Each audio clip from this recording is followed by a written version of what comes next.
Our next speaker brings the combined perspective of a seasoned administrator and a committed public intellectual. A 1969 batch officer of the Indian Administrative Service, Shri Chiranjiv Singh retired as Additional Chief Secretary to the Government of Karnataka. Though originally from Punjab, Karnataka became his karma bhumi, and he is widely respected across the state for his administrative acumen and cultural engagement. He served as India's ambassador to UNESCO in Paris and has held positions on the governing councils of premier institutions such as the Indian Institute of Science and the Indian Institute for Social and Economic Change, ISEC in Bangalore. Known for his fluency in Kannada and deep interest in development economics and history, Shri Singh has continued his engagement with public life in post-retirement through his involvement in several NGOs working on rural development, environment, and heritage. He currently serves as president of Alliance Française de Bangalore and was conferred the Rajyotsava Award in 2005 by the government of Karnataka. He brings both administrative experience and scholarly insight into the development discourse. I now invite Shri Chiranjiv Singh to address us. Sir. Sanmanya Shri Prasanna, Dr. Umaram, Shri Ram, ಹಾಗೂ doctor Aruni ಮತ್ತು ತಮ್ಮೆಲ್ಲರಿಗೆ ನನ್ನ ವಂದನೆಗಳು. ಇದು ಇವತ್ತು ಭಾಳ ಮಹತ್ವದ ಪುಸ್ತಕ ಲೋಕಾರ್ಪಣೆಯಾಗಿದೆ. I think of the many important publications brought out by the professor D.S. Achyutrao Endowment, like the Administration and Social History of Mysore under the Wadiyars by Professor D.S. Achyutrao, The Princely States and Making of Modern India, Ancient India Identities, Boundaries and Cultural Practices, which incidentally is co-edited by Dr. Prasanna. I mean, like that, there are many important publications. But to my mind, this is probably the most important publication the endowment has brought out so far. For the simple reason that it makes you have a second look at what has happened since the independence and reorganization of the states. Well, as Dr. Umaram said, it really is two books in one.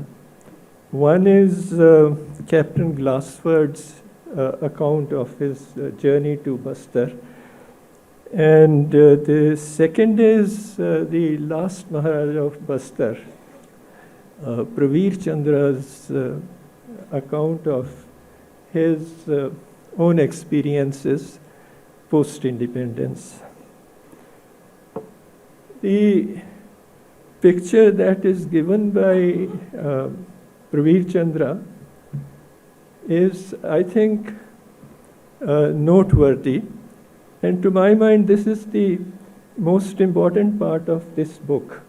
Not so much Glassford's narrative, because such reports were sent by the company people in routine.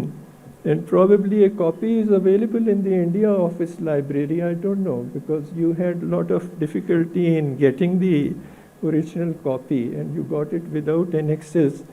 I don't know, was the India Office Library contacted or not? Because all government reports were sent to, a copy was sent to England. The original must have been sent to England. Anyway, that doesn't matter, annexes or no annexes. The other part, Praveer Chandra's narrative, which doesn't show anyone from Pandit Nehru down, whether it is Nehru or Patel or the storied and legendary civil servant Narona, after whom the Madhya Pradesh Academy of Administration is named, and who is held as a model civil servant. None of them comes in good light in Praveer Chandra's narrative. And that is why the Congress people, the local Congress people, bought all the copies and destroyed them. Now, this is not something new, because when Dhirubhai Ambani's biography was published by an Australian, the Polyester Prince, all copies were taken by them and destroyed. One copy survived, and then photocopies were taken, and I was given that photocopy, but now it has been put on paper if anyone is interested. Lata Mangeshkar did the same thing to C. Ramchandra's autobiography, in which she doesn't come out in good light. She got all the copies taken and got them destroyed. And now that book is also available online. I'm sure soon Praveer Chandra's narrative would also be available online. This is what happens. And the problem with the tribals is what to do with them. Whether to leave them as they are, or as they call them, museum pieces, or to make them like us. And I think this has been an unresolved issue. The other important point which has been raised in this book is, and about which Shri Achyut Rao had written in detail, is the administration and the role of the later rulers, the Congress fellows. So this is one of the, that's why I say this is one of the most important publications brought out by the endowment. And the points raised in this book, especially the narrative and the introduction and the comments given by the editors, Dr. Umaram and Shri Ram, need to be further elucidated. And I'm sure a seminar on the points raised by them can be also organized. As far as the tribals are concerned, I quote from my friend, one of our foremost current historians, Ramchandra Guha's book, his biography of Warrior Elvin, who spent his life with the tribals, married twice a tribal woman, and lived with them. And I am sure they would have come across Warrior Elvin's traces in their stay in Bastar. He writes, traveling through Mandla in the 1990s, that is Ram Guha, while writing the biography of Warrior Elvin, one saw signs of the continuing struggle between isolation and assimilation. This is the dilemma which has not been yet resolved. The Gonds still dance and drink and retain a proud sense of their identity. My friend Sushil Bachawat, I'm glad he's here today. He has been involved with the Gond movements of kind of rejuvenation, and he brought, in fact, publications by some Gond organizations and showed them. One of them was the Dictionary of Gondi and Hindi, and Gond literature, Gond history, etc. So there is a certain awakening which is taking place among the tribals, as was mentioned by Praveer Krishna's address also. And they still drink and they still dance.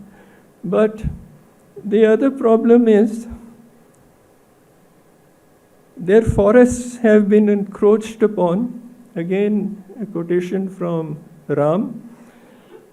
The forests have been encroached upon by paper mills, their lands inundated by dams or destroyed by mines.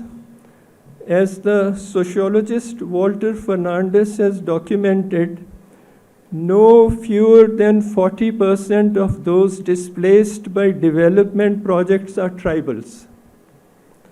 Although they constitute only 8% of the national population, but their displacement is 40%. This is what we have done to the tribals. And that is why I salute someone like Medha Patkar, who has spent her life in getting tribals some justice. And one can understand why Naxalism arose in these areas, because the kind of exploitation which Pravir Krishna has also mentioned in his book and in his address. So one really thinks that Naxalites are really the friends of tribals.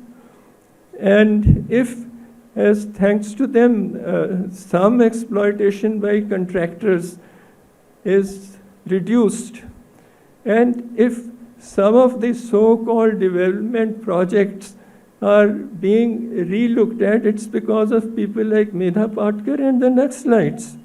10 to 20 million Adivasis have been displaced by development projects. So, what kind of development is that? Is it for the benefit of the Adivasis or for the benefit of all the rest by displacing the Adivasis? Just look at the Narmada project and the displacement by them, and the project and the benefits go to Gujarat, not to the tribals. And Ghure, who was one of the leading sociologists, and along with M.N. Srinivas and all, but Ghure had said, instead of trying to preserve tribals in jungles, let us move to a world where all tribals are taken out of jungles and converted into ex-tribals like us. Is that the vision that we have for the tribals? That take them out of jungles, and the government policies have been like that. Make them like us. Again, as I said, whether you leave them as museum pieces or you make them like us, what do? And that's where the narrative of someone like the last Maharaja of Bastar, Pravir Chandra, is relevant today. That's why I say this book is one of the most important books which the endowment has brought out.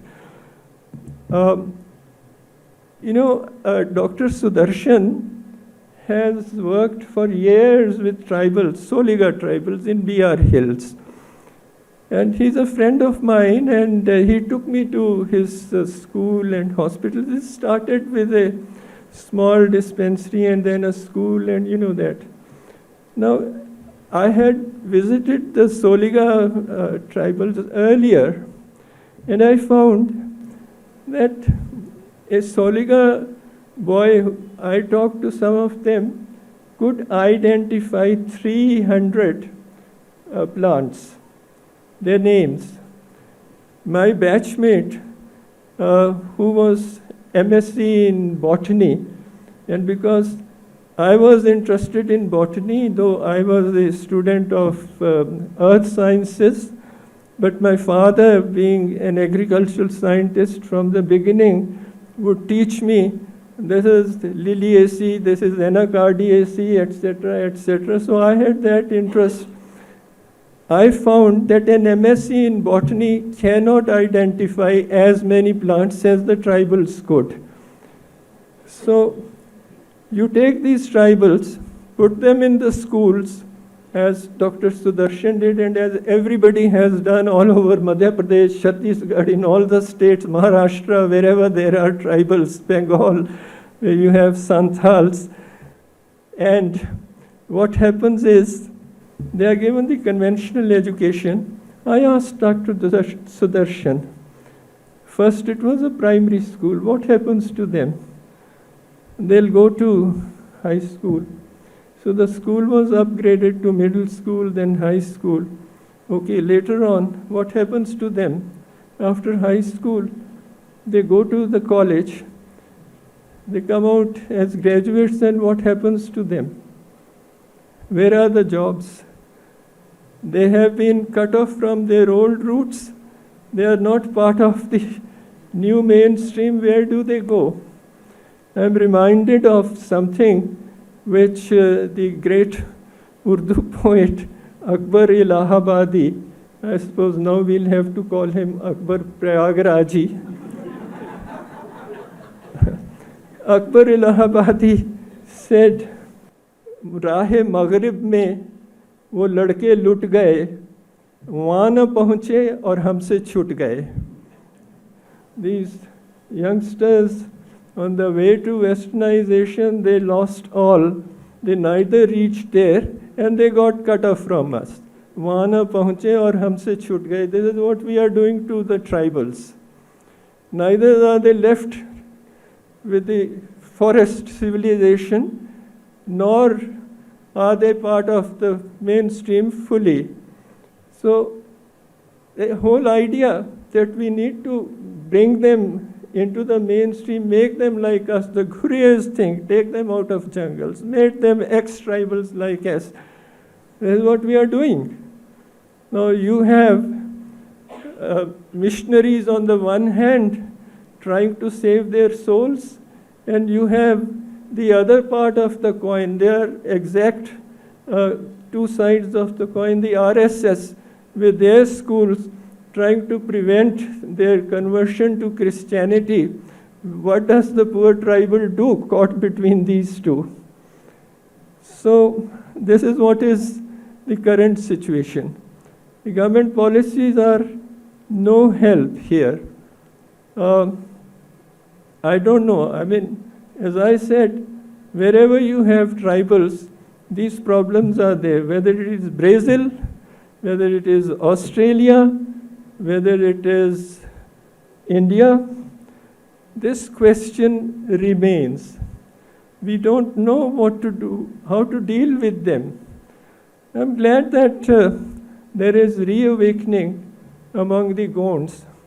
Now, there are some very interesting observations in the book. For example, they have mentioned, in this report, Glassford's report, that the Brahmins are meat eaters, and that the tribals, when a tribal person dies, a cow is sacrificed, and the cow's tail is put on the grave. So these kind of practices were there earlier. So what do we do with such practices? And civilizing the tribals. Ram Guha's book is Savaging the Civilized, which I told Ram, I said, Ram, this is your best book. He has written on post-independence India, on Nehru, Gandhi, etc. But I think his book on Warrior Elven is his best book. Tagore, one of our greatest thinkers, in one of his essays has written, talking of what is civilized and what is uncivilized, he says, the British were bombarding Afghan tribals because Afghans and British, they were at war. And a plane fell down in Afghanistan. The pilot bailed out, and the Afghans treated this fellow as a guest, because the Pashtun wali, as they say, the Pashtun code of conduct says that a guest has to be treated respectfully. This captive, the British fellow, was treated as an honored guest who had come to bomb them. So Tagore asks, who is more civilized? So this is the question we have to ask, who is more civilized? These tribals who sing and dance, live with nature, and are not part of the consumerist society, or at least were not part of the consumerist society, but are now being made part of the consumerist society. Are they more civilized, or are we more civilized? Some of the things, for example, here in the book, I shall read, just to give you an idea of what is there in the book, a few passages. I hope I am not taking more time. This is from Pravir Maharaja, last Maharaja's account. Today, all the 600 native states with their princes and people have been ravished in the name of liquidation to save the money they were supposed to have been wasting in and outside the country. The upstarts of the Congress princes and the Nawabs, he is referring to the new Nawabs, the MLAs and all, have wasted outside India 1,000 times more money in 12 years than what the 600 native states have failed to do even in 200 years under British rule. Thus, first class and born administrative talents and genius and natural rulers have been thoughtlessly and savagely destroyed instead of making the best use of them. That is what we have done. And another one, this is from Glassford's narrative, and I'll conclude with this.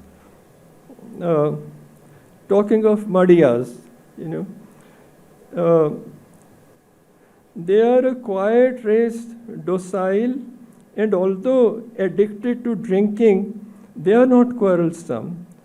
Without exception, they are the most cheerful, light-hearted people I have met with, always laughing and joking amongst themselves. Seldom does a Madhya village resound with quarrels, wrangling among either sex, and in this respect, they present a marked contrast to those in more civilized tracts. They, in common with many other wild races, this is the East India Company functionary designating him as wild races, bear a singular character for truthfulness and honesty, and when once they get over the feeling of shyness, which is natural to them, they are exceedingly frank and communicative. Curious as all savages, again, this is the East India Company fellow describing them as savages. The commonest article of domestic use is to them an object of interest. They are quick to observe and apt to learn. So these are truthful, they never tell a lie, they don't quarrel, their villages resound with laughter, of course they drink and dance, and we call them uncivilized.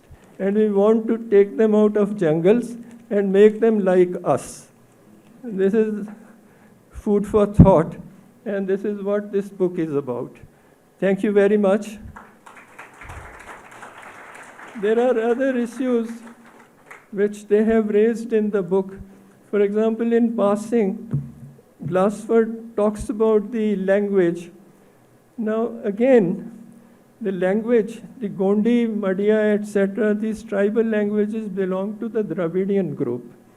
This is the northern Dravidian group to which Telugu also belongs, and Brahui in Balochistan in Pakistan also belongs to the northern group of Dravidian languages, whereas Kannada, Telugu, Tamil and Malayalam belong to the southern group. Therefore, when you tell people here that Kannada and Tamil are closer than Telugu and Tamil, people don't believe, because they think that because Telugu script is the same as the Kannada script, they are closer. It's not so. And languages which belong to Dravidian languages, and in this book it is brought out regularly how Telugu is in the southern part of Bastar, a common language. Now, when you impose Hindi, which has been done post-reorganization, what happens to the culture? You deprive people of their language, you deprive them of their culture. And in the name of mainstreaming, this is what we have been doing. And therefore, thanks to Tamil Nadu and the Dravidian movement, at least You have been spared imposition of Hindi. Thank you. Thank you, sir, for that incisive and compelling talk, bringing out the isolation versus assimilation debate. I've read, when I was a student, MA student, we've read it then, and already then they were talking about it's been long in the coming, as Verrier Elvin spoke about autonomy to be given to the tribes in their own development versus the mainstream neoclassical economists who were talking about mainstreaming the tribal development. So thank you for bringing that out today.